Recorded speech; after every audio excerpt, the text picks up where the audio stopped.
Юристы из Франции и России обсуждают в Якутии главу 4 Гражданского кодекса России. Со дня принятия Гражданского кодекса Российской Федерации прошло 25 лет.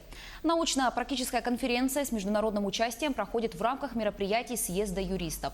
Дискуссии на тему юридические лица в теории, законодательстве и практике проходят в Северо-Восточном федеральном университете.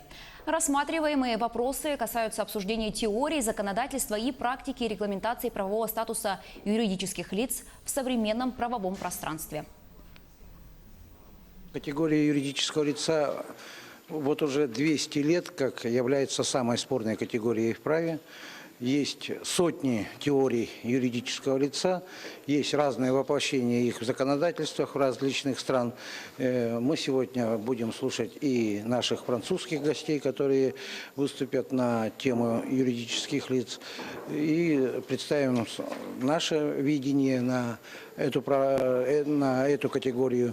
И как раз как она воплощается в законодательстве, как воплощается в судебной практике.